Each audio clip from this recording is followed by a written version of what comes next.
오늘도 초등학교 스터디 TV에 들어오신 여러분 환영합니다. 오늘도 역시 바람이 꽤 불고 있습니다. 지난번에 마태복음 10장 16절부터 27절까지 함께 나눴습니다. 지난번에 26절까지는 함께 이렇게 스터디를 하면서 그래서 예수님의 말씀이 이 말씀이 이러이러한 말씀이다 라면서 함께 나눴습니다.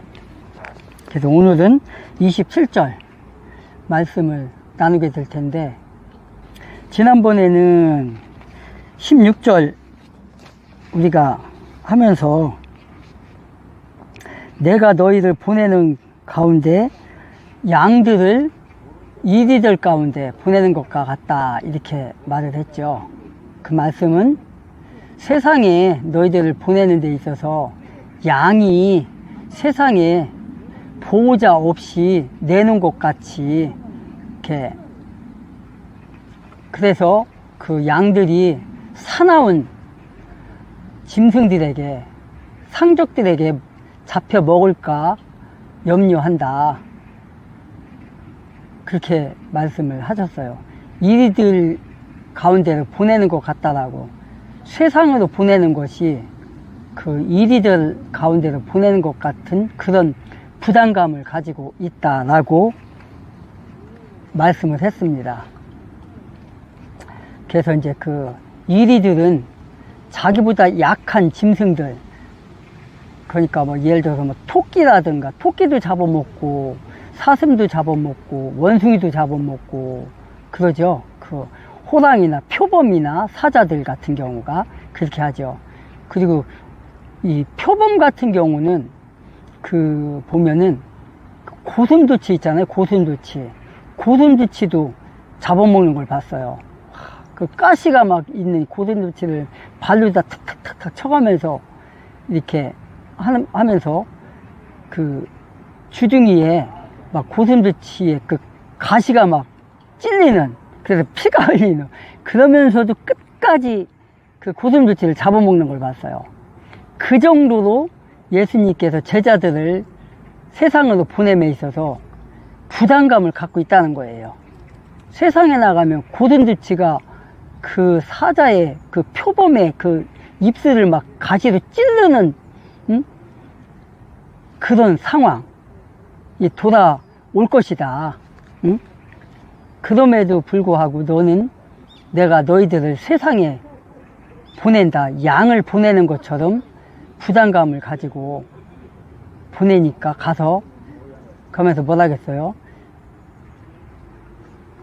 뱀처럼 지혜롭고 그 다음에 비둘기처럼 무해하라, 무해한 자가 되라, 그러니까 순결한 자가 되라 이렇게 말씀을 하셨어요. 그러면서 또 무슨 말씀을 하셨냐면 집안의 형제가 형제를, 부모가 자녀를, 자녀가 부모를 이렇게 핍박하는 것처럼 그런 상황도 말씀을 하셨어요. 그게 뭐예요? 그 유대인들은, 그러니까 그 이스라엘의 민족, 그러니까 2000년 전에 로마 시대로 돌아가면 그때 당시에 그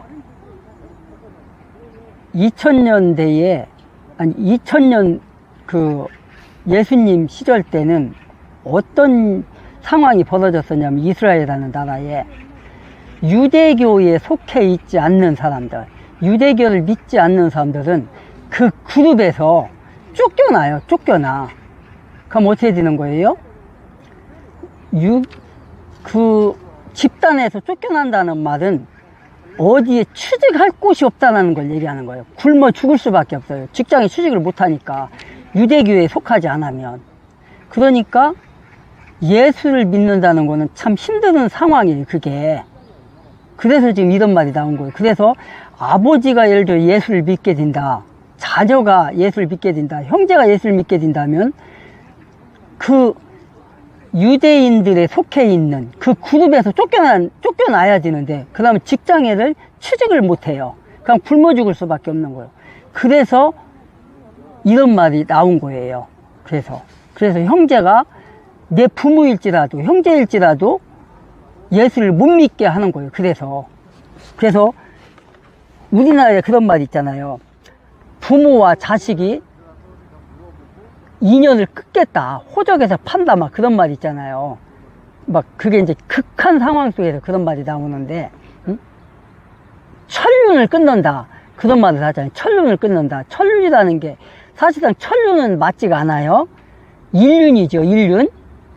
천륜이라는 거는 뭐냐면은 하나님과 인간 사이를 천륜이라고 얘기를 해요. 왜? 끊어질 수 없는 관계, 그걸 천륜이라고 해요. 근데 인륜이라는 건 뭐예요? 인륜이라는 거는 끊어질 수 있다는 걸 얘기하는, 부모와 자녀 사이가 인륜이에요. 인륜. 천륜이 아니에요. 그래서 우리가 그런 것도 잘 알아야 돼요. 천륜이 아니라 인륜이 맞다. 부모와 자식 간에는. 오로지 천륜이라는 건 하나님과 인간 사이를 일컬어서 천륜이라고 하는 거예요. 그래서 그런 것도 사실상 고쳐져야 되는데, 어쨌든 그런 관계예요. 이게 그 유태인들이 예수를 믿는다는 거는 그 형제와 형제지간에도 고발을 해서 쫓아내는 거예요. 집안에서 부모일지라도 자식일지라도 형제일지라도 그런 상황인 거예요. 이게 이제 신학적으로 이제 들어가는 건데, 여기까지만 하겠습니다. 더 깊은 것도 있는데 그런 말씀을 하신 거예요. 응? 형제가, 부모가 자녀와 이런 관계, 그걸 얘기한 겁니다. 그리고 이제 오늘부터는 이제 27절을 하게 될 텐데, 27절에 보니까 내가 어둠 속에서 너희에게 이르는 것, 그것을 너희는 빛 가운데서 말하고 너희가 귓속말로 듣는 것, 그것을 너희는 지붕 위에서 선포하라. 28절에 몸은 죽여도 혼은 죽일 수 없는 자들을 두려워하지 말고 오히려 혼과 몸을 둘 다 지옥에서 멸할 수 있는 분을 두려워하라. 이렇게 기록하고 있어요. 27절과 28절에서 이게 무슨 말입니까?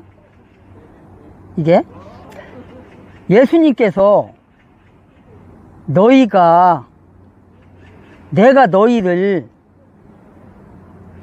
너희에게 어두운 데서 이르는 것을 광명한 데서 말하며, 어둠 속에서 말한다는 말은 귓속으로, 율법에 그런 말이 있어요.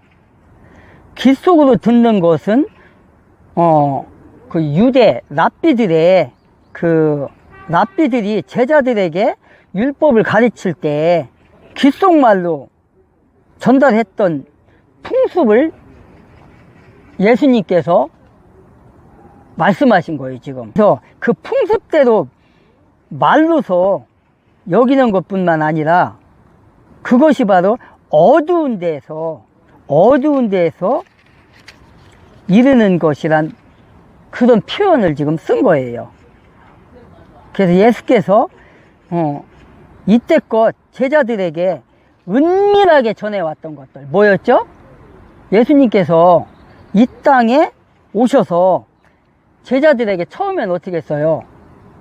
천국 복음을 숨겼어요. 내가 하나님의 아들이라는 것도 숨겼어요, 예수님께서.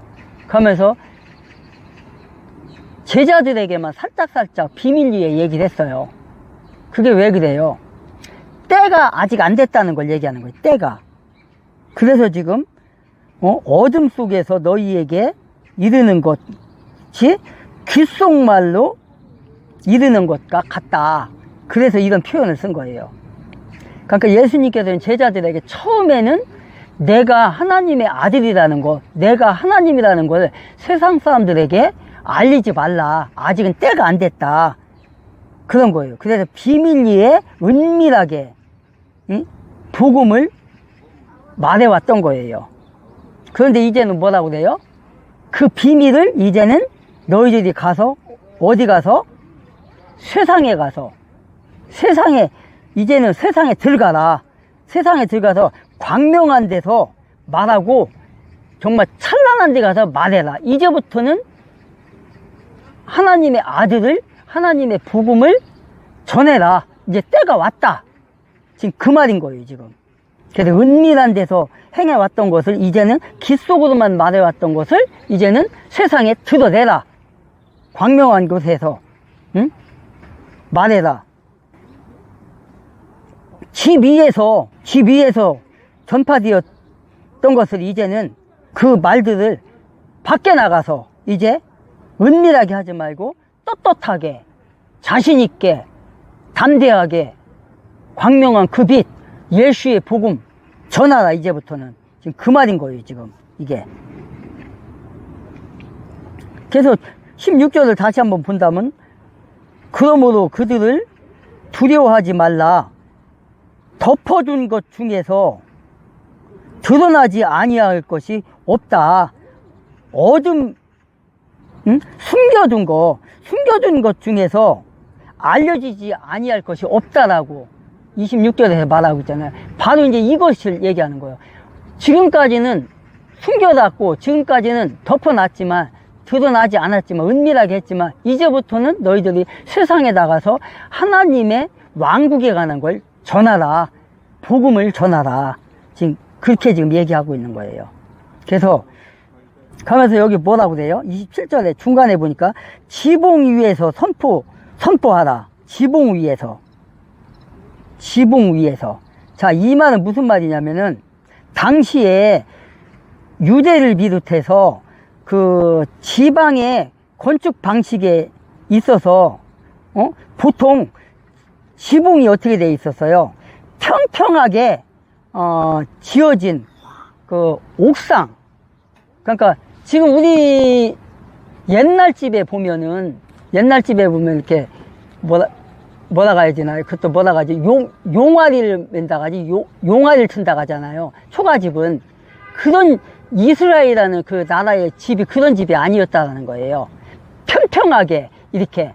그래서 그 예수님이 그 어느 집에서 설교하실 때, 복음을 전하실 때, 그 안질뱅이라고 해야 되나? 그 사적을 못 쓰는 사람을 4사람이 들것에 싣고 와서 들어오려고, 예수님이 있는 곳을 들어오려고 하는데 어떻게 됐어요? 너무 사람이 많으니까 들어갈 수가 없는 거야. 거기 뚫고.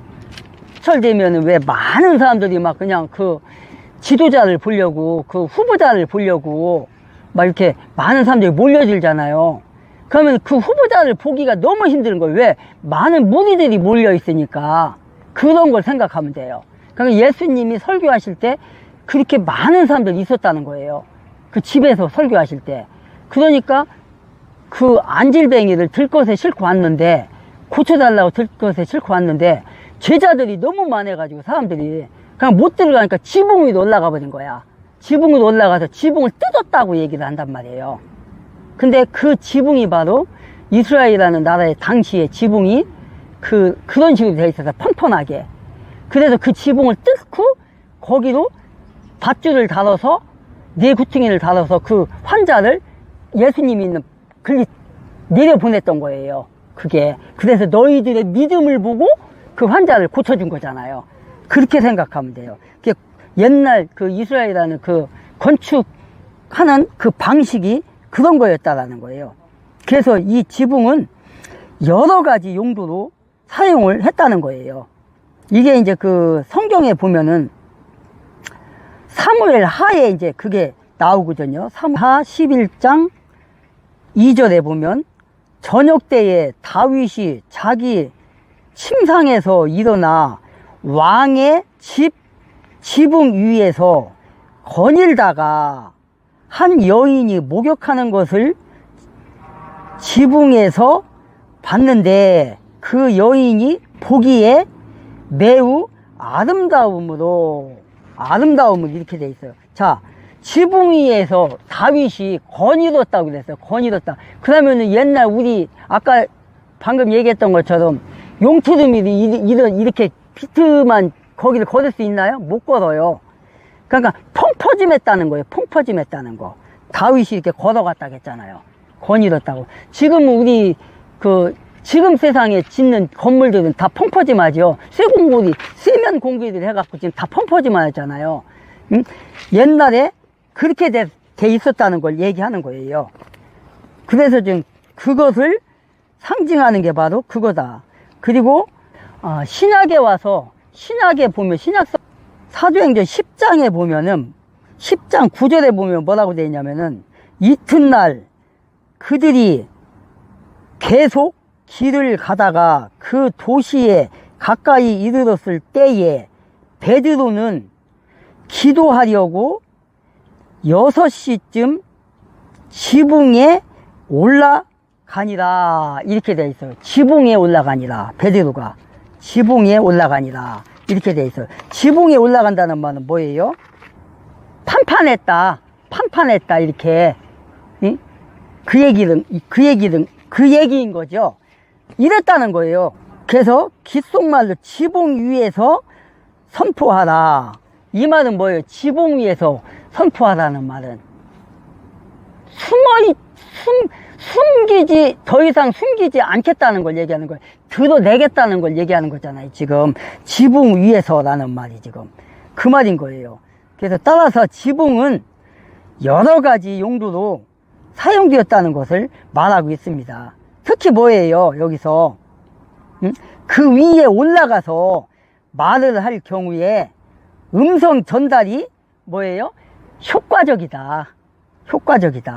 예수님이 산에 가서 그 산 밑에서 얘기해야 우리도 막 이렇게 퍼져 올라가잖아요. 위에서 하면 말이 내려오지는 것보다는 올라가니까 지금 그런 거예요. 지금 이게. 그래서 산 위에서 하는 것과 마찬가지. 지붕 위에서 하면은 그 음성이 전달되는 과정이 더 사람들에게 소식이 빨라진다. 전달하는 것이 더 효과적이다. 그 말을 하는 거예요, 지금. 그러니까 지붕 위에서 한다는 말이 바로 그런 말이에요. 그래서 이제부터는 정정당당하게, 담대하게 복음을 전할 때 은밀하게 귓속말을 하는 것처럼 하지 말고 이제 세상에 드러내놓고 해라. 그래서 사도 바울이나 신라나 디모데나 모든 사람들이 이제부터는 예수님의 제자들이 다 드러내놓고 이제 이게 27절에서 바로 그걸 얘기하는 겁니다. 바로. 그러니까 뭐예요 이게? 즉 이 말씀은 무슨 말입니까? 바로 여기서 하나님의 말씀을 전할 때 자신감을 가지고 확신감을 가지고 진리의 말씀을 이렇게 전하라는 거예요. 지식으로만 전하지 말고 이제는 온 천하에 다니면서 빛이 비춰지는 것처럼 복음의 말씀을 천하의 만민에게 복음을 비춰라. 복음의 빛을, 광명한 그 빛을 비춰라. 드러내라. 지금 이렇게 말하고 있는 겁니다.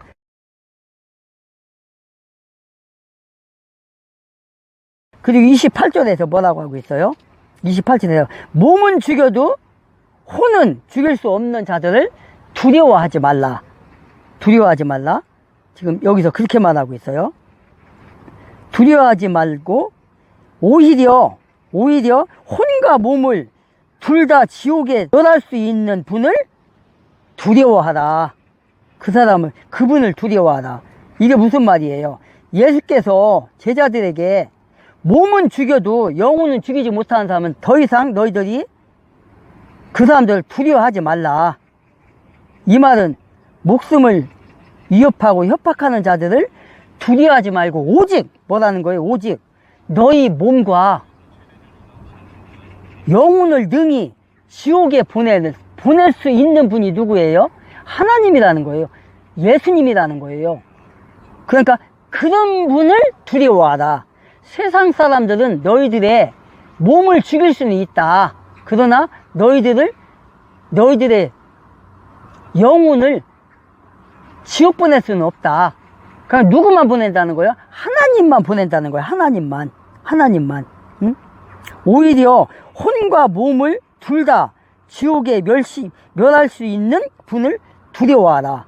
이게 지금 그 말인 거예요. 너희의 몸과 영혼을 능히 지옥에 멸할 수 있는 분, 그 하나님을 두려워하라. 정죄받은 자들을 심판하시는 하나님을 두려워하라. 예수를 믿지 않아서, 채도 사는 동안에 예수를 믿지 않아서 너 몸과 영을, 혼을 지옥에 보낼 수 있는 하나님을 차라리 두려워하라. 너희들의 몸을 죽일 수는 있어도 너희들을 어떻게 지옥에 보내지 못하는 그들에게 더 이상 두려워하지 말라. 그들을. 그러니까 뭐예요? 이 세상에서 너희들을 핍박하는 저 유대인들이나 저 제사장들이나 저 사두개인과 바리새인들이나 이방인들이 너희들을 육체로는 죽일 수 있다. 너희들을 육체로는 감옥에 보낼 수 있다. 그러나 뭐라는 거예요? 너희들의 영혼을 감옥에 보낼 수는 없다. 지옥에 보낼 수는 없다. 저 사람들은 그런 능력은 없다. 지금 이 말을 하는 거예요. 그래서 우리들은 뭐예요? 여러분과 저는 불신자들이나 저 그리스도 세력이 자신의 생명을 위협할 수는 있지만, 뭐라는 거예요? 있지만 결코 그들을 두려워하지 말고 그들에게 굴복하지 말라. 그러면서 지금 뭐다가 일시적으로 육체적인 생명은 유지할 수 있지만, 어떻게 하면 저들의 말을 듣는다면, 저 그리스도인들과 이방인들과 사두개인들과 바리새인들의 말을 듣는다면 일시적으로는 육체의 생명을 유지할 수는 있지만 어떻게 된다는 거예요? 결국은 그 길은 죽음의 길이다. 지옥의 길이다. 이 말이잖아요. 그래서 몸과 영혼 둘을 지옥에 보낼 수 있는,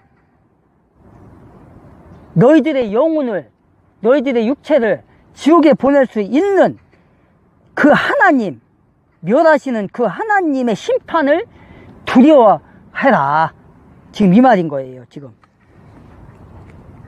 그리고 29절에 보니까 참새 2마리가 아사리온에 팔리지 아니하느냐. 그러나 너희 아버지의 허락 없이는 그것들 중 하나도 땅바닥에 떨어지지 아니하리라.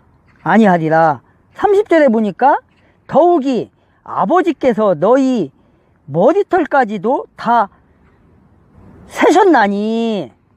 31절까지 그러므로 너희는 두려워하지 말라. 너희는 많은 참새들보다 더 귀하니라. 이렇게 말하고 있어요 지금. 그러면서 29절에 보니까 뭐라고 말씀하십니까?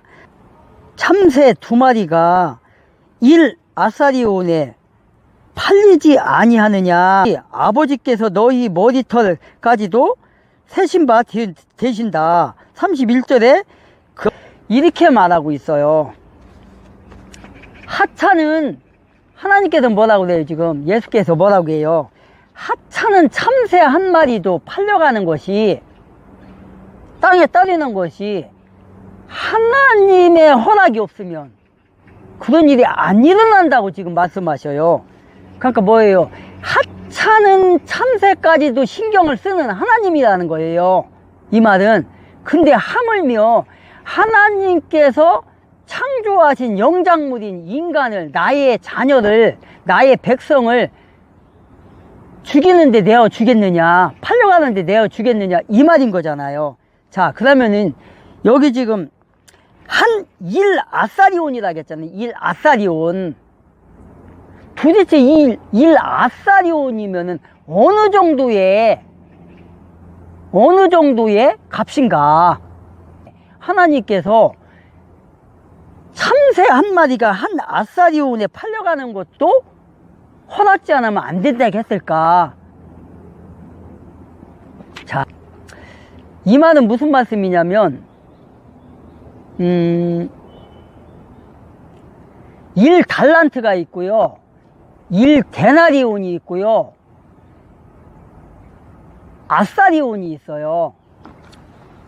지난번에 제가 한번 이거에 대해서, 그러니까 몇 장인가, 7장인가요? 어디에서 제가 그걸 올린 것 같은데, 거기서 제가 뭐라 했냐면, 1데나리온이면 어느 정도 되는 돈이냐, 1데나리온은 하루에, 우리가 하루에 1당이 나가죠, 1당. 일을 나가면 하루에 1당이 보통 지금 10만원일 거예요, 10만원. 지금 아마 그럴 거예요, 하루 1당이. 10만원을 버는데, 한 데나리온이 바로 그 하루 1당 품값이에요, 노동자 품값. 10만원. 그렇게 따지면 돼요. 그렇게 생각하면 돼요. 그러면은 1데나리온이 그렇다는 거예요. 1데나리온이. 그러면은 아사리온은 또 뭐냐? 그럼 어느 정도 되겠느냐? 아사리온이면. 이 아사리온이라는 돈은 어떤 돈이냐면 1데나리온보다도 더 값이 떨어지는 거예요.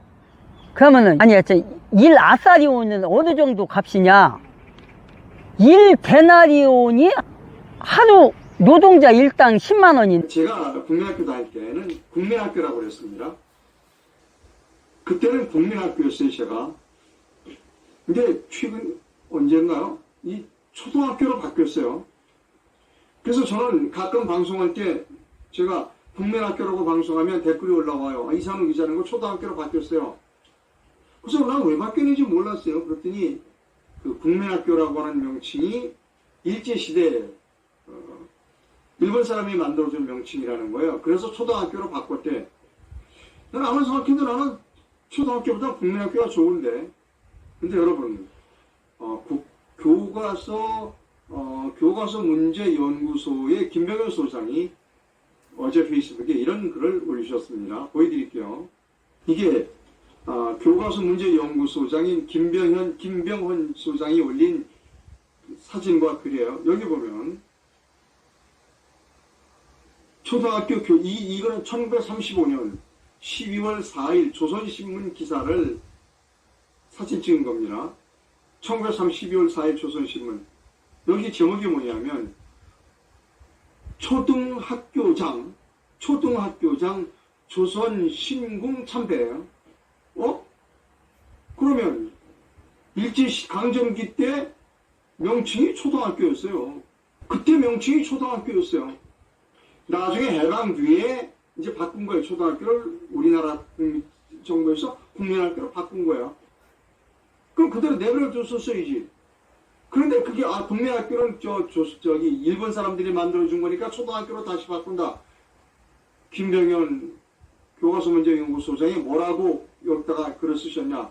초등학교는 일제잔재 아니냐 이거예요. 그 당시에 일제강점기 초등학교에서 명칭이 반일은 정신병이다. 정신병자 많아요. 특히 더불어민주당에 정신병자 많습니다. 또 있네요. 정신병자. 무슨 당이에요? 그 조국신당. 조국신당 대표는 주창을 들고 싸우자는 사람입니다. 우리나라에 국회의원 중에 정신병자 많고 당 대표에도 정신병자들이 여러 명이 있어요. 아니 왜 사실을 받아들이지 않냐고요. 일제시대 때 명칭이 초등학교였어요. 초등학교요. 1930년 12월 4일 조선신문 보라니까요. 초등학교장 조선신궁 참배. 그때 초등학교였어. 그리고 해방 뒤에 국민학교로 바뀐 거야. 근데 왜 다시 초등학교로 들어가요? 일제시대 국민학교라고 그랬기 때문에 초등학교로 바꿨대. 정신병자들입니다. 나는 정신병자들이 정치를 많이 해요.